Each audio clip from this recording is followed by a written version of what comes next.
네, 매일 정치권에서 쏟아지는 수많은 뉴스의 이면들 대체 왜 그런 것인지 분석하고 전망하고 팩트를 짚어보는 시간입니다. 정치본색 심층토론 김정욱 전 청와대 행정관 그리고 장성철 공론센터 소장 함께하십니다. 네, 안녕하세요. 네, 안녕하세요. 네, 안녕하세요. 예, 말이 빨라지다 보니 연달하시려면 힘드시겠어요. 예, 입이 꼬입니다. 제가 바로 직전에 그 굉장히 좀 무서운 단어를 썼습니다.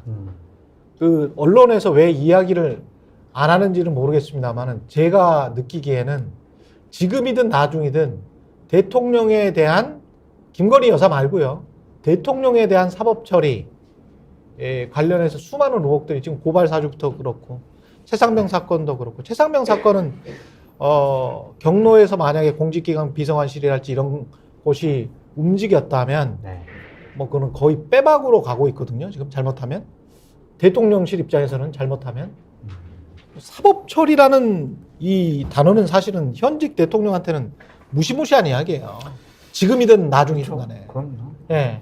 근데 그런 지금 정황이 굉장히 많이 보이고 있습니다. 전화했다는 거 아닙니까? 예. 그 지금 용산에서 전화했다는 거잖아요. 경북청인가에다가. 예. 그건 진짜 개입한 거죠. 네. 예를 들면 수사 개입을 한 거기 때문에 그러면 수사 개입을 왜 했을까? 충성심인가? 예를 들면 자발적인. 그러니까 손준성도 예를 들면 충성심인가? 자발적인. 아니 그들이 뭐하러 그렇게 자발적으로 자기가 유죄가 가능한 범죄 행위에 대해서 자발적으로 할까? 아니 그 사람들이 되게 공부도 많이 하신 분들 아닙니까? 그렇죠. 자기가 그런 행위를 하면 예. 유죄가 될 거라는 것을 제가 볼 때 뻔히 알면서도 불구하고 그런 행위를 했다는 건 그 배후에 무엇인가 있다라고 우리는 그냥 합리적으로 추정할 수밖에 없는 건데 고발 사실도 마찬가지입니다. 왜 고발하겠습니까? 누굴 위해서 고발했겠습니까? 검찰을 위해서. 그럼 검찰의 수장이 누구냐? 지금 현재 대통령이 그 당시에 검찰총장이었으니까요. 그렇죠. 따지고 보면. 예. 그다음에 이것도 마찬가지입니다만 최수근 상병 문제가 불거질 것 같으니까 그 부분들을 어떻게 무마하려고 하는 거 아니겠는가? 그러면 대통령실은 뭐 한 겁니까? 끊임없이 범죄를 갖다가 숨긴 거잖아요. 아니면 그때 그런 네. 이야기가 나왔었잖아요. 초기에 사건 초기에 네. 아 이런 일 가지고 대통령이 진짜 이 말을 했는지 안 했는지 모르겠습니다만은 전해진 이야기는 이런 일 가지고 투스타 사단장을 경질을 하면 군대가 어떻게 돌아가냐라고 대통령이 경로했다. 이런 어떤 아직까지는 루머, 네. 예, 이런 이야기가 전해졌어요. 사건 초기에. 만약에 그래서 공직기관 비서관실이 움직이고 그랬다면 이런 일 가지고가 사실은 해병 한 명이 죽은 거예요. 그렇죠. 예. 순직을 한 거예요. 어쨌든 군대에 있는 정말 우리 장병, 나라와 국민의 생명과 안전을 지키기 위해서 군에 입대했는데 그렇게 그냥 억울하게 상관의 지시의 잘못에 의해서 유명을 달리했다면 이건 국가가 책임져야 할 문제고요. 그렇죠. 그것이 왜 그런 일이 벌어졌는지에 대해서 감추고 또한 사실관계에 드러나지 않도록 여러 가지 잘못된 일이 벌어졌다면 나중에라도 이것은 분명히 법적으로 책임을 물어야 한다라는 좀 생각이 듭니다. 예. 대한민국은 어느 한 권력자나 정치인에 의해서 자의적으로 움직이는 나라가 아니다. 시스템과 법률에 의해서 움직이는 그런 나라다라고 말씀드리고 싶어요. 예. 그리고 이재명 그 기자회견으로 가보겠습니다. 윤석열 대통령이 2년간 정적 죽이기에 올인했다라고 이야기는 했는데 연동형인지 권역별 비례대표를 이야기를 하는 건지 그 선거제에 관해서는 미확정으로 이야기를 했고요. 최대 목표치가 민주당은 151석이다. 과반 이렇게 이야기를 했습니다. 약간 좀 보수적으로 다 잡고 있는 것 같아요. 151석 그리고 좀 어떻게 보면 비판적으로 보면 너무 편안한 숫자를 잡고 있는 거 아닌가 그런 생각도 들고요. 겸손해 보이려고 하는 거죠. 예. 뭐 이해찬 전 대표가 200석, 180석 막 이렇게 얘기하니까 당신들 교만하고 오만한 거 아니야? 벌써 선거 이긴 것처럼 얘기하는 거 아니야? 막 이런 비판 많이 받았잖아요. 그것에 대한 반작용으로 좀 겸손한 수치를 얘기한 것이 아닌가라는 좀 생각이 드는데 저는 이게 여야 각 당이 수치를 구체적으로 얘기를 하지 않았으면 좋겠어요. 숫자를. 그래요? 그냥 150석이니 160석이니 아니면 100석이니 막 이런 얘기를 안 하는 게 맞다. 그냥 우리가 윤석열 정권 심판하기 위해서 열심히 노력하겠습니다. 국민 여러분 저희에게 힘을 모아주세요. 이런 식의 얘기가 맞지. 이 151석 하면 아니 지금 대통령에 대한 부정평가도 높고 정권 심판 여론이 높은데 지난번에는 거의 180석 가까이 얻었는데 이번에 겨우 150석 얻으려고 그래?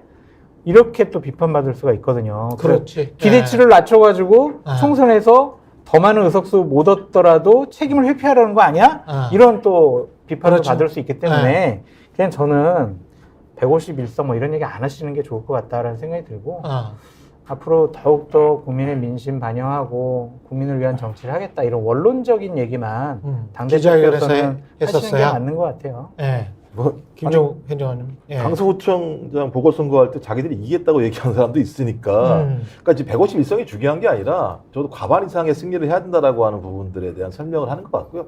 선거 때는 다 이렇게 하는 것 같아요. 대부분 이렇게 얘기를 하면서 그것을 기반으로 해서 위로 올라가려고 하는 측면들이 있는 것 같아서 예. 말씀하신 것처럼 국정운영 평가율만 따지면 3대6 구도가 계속 지속되고 있기 때문에 수도권 지역 같은 경우는 대부분 이제 압승을 할 수 있다라고 얘기하고 있고 수도권이 절반 이상의 지역구가 있기 때문에 유리한 상황인 건 맞죠. 근데 이제 국민의힘 계속 주장하는 건 정당 지지율은 그렇지 않다라고 얘기하는 거죠. 그러니까 중도층 같은 경우는 윤석열 정부에 대해서는 매우 부정적이지만 소위 국민의힘과 민주당 양대 정당에 대해서는 두 정당이 잘하고 있는가에 대해서는 좋은 점수를 주지 못하고 있는 상황. 그렇다면 민주당은 좋은 상황은 국정 어떤 지표, 지지율 이런 지표가 있고 나쁜 상황은 정당 지지율이라고 하는 이 중간쯤에 어떤 자기의 의석수가 자리매김할 수밖에 없는 상황인데 지금은 그 변동이 없는 것 같아요. 크게 아직까지 딱 고착화되어 있는 상황인 것 같고 저는 설이 지나고 나야 아마 그런 그 변동 자체가 눈에 띄게 예를 들면 드러날 거라 생각이 들거든요. 예.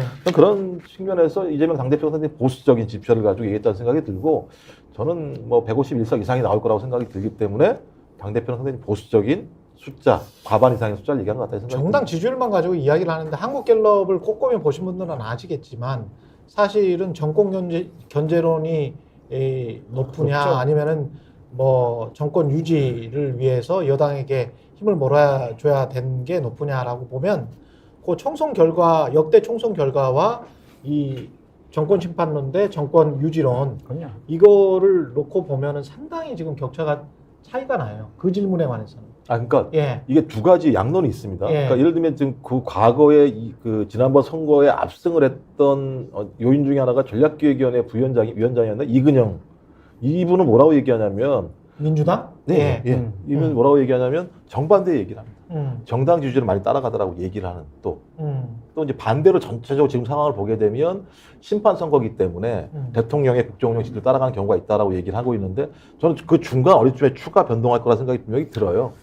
그래서 그건 좀 지켜봐야 될 부분이 분명히 있는 것 같다 생각이 듭니다. 민주당의 아킬레스건도 있어요. 네. 그러니까 대통령에 대한 부정평가가 높지만 그렇지. 지난주에 발표된 서울경제 갤럽의 여론조사에 의하면은 예. 이재명 당대표에 대한 부정평가도 높아요. 맞아요. 예. 당시에 뭐 살펴보면 잘하고 있다 35, 네. 못하고 있어요 59예요. 거의 뭐 윤석열 대통령과 긍부정평가 비슷하단 말이에요. 예. 그러니까 민주당으로서는 되게 딜레마에 빠질 수 있을 것 같아요. 여당 심판원이 높은데 정당 지지율은 비슷하게 나오고 이재명 당대표에 대한 부정평가도 높다. 높고. 그럼 이거 선거 구도를 어떻게 가져가야 될까라는 고민. 누구를 얼굴로 세울 것이냐. 그것도 있을 거예요. 정확한 지적이세요. 네. 그러니까 이재명 당대표가 여론의 흐름을 좀 보고 공천이 어느 정도 정리되고 난 다음에 본인은 약간 좀 뒤로 빠지고 정말 중도층을 확실하게 견인해낼 수 있는 그리고 국민적인 인지도와 호감도가 좀 높은 분을 선대위원장으로 내세워서 그분 위주로 선거 체제를 좀 치르는 것이 민주당의 선거 승리에는 조금 더 긍정적으로 나타나지 않을까라는 생각이 들더라고요. 문재인 정부 때도 대통령 지지율이 좀 낮거나 좀 여론이 안 좋다 싶으면 문재인 대통령을 전면에 내세우지 않고 그럼요. 맞아요. 좋을 때는 문재인 대통령이랑 사진 찍은 것들 다 이렇게 플래카드 현수막에 걸고 그랬던 기억이 납니다. 그러니까 이번 총선에서 이기는 쪽은 누가 뒤로 빠지느냐 그것도 하나의 관전 포인트 누가 같아요. 잘 빠지느냐 뒤로 적절한 시점에. 예를 들면은 지금 예. 원래는 작년 말까지만 해도 예. 윤석열 대통령은 나의 국정 성과와 내 얼굴로 이번 총선 치를 거야. 내 책임하에서 공천도 하고 그렇지. 책임질 거야 이랬는데 맞아. 확 빠졌잖아요. 그렇죠. 지금. 예. 한동훈 딱 내세워가지고 한동훈이 계속 이재명 당대표 비판하고 대립구도를 만들려고 하거든요. 근데 이제 이재명 당대표는 윤석열 대통령을 끌어들여야 되니까 어제 신년 기자회견에 보면은 12번인가 13번 윤석열 대통령 이름을 얘기했어요. 그 대립각을 세우려고. 그렇죠. 예. 그런 것을 보면 자꾸 바지가랑이 붙잡는 측과 예. 자꾸 뒤로 이제 빠지려고 하는 그렇지. 쪽 예. 어디가 이제 적절한 시점에 선택할 것이냐 지켜봐야 될 것 같아요. 스픽스는 말하는 언론입니다. 대세는 유튜브, 그중에서 스픽스. 좋아요, 댓글, 구독, 알림 설정. 여러분이 저희를 사랑해 주시고 우리가 여러분을 사랑하는 4가지 방법입니다.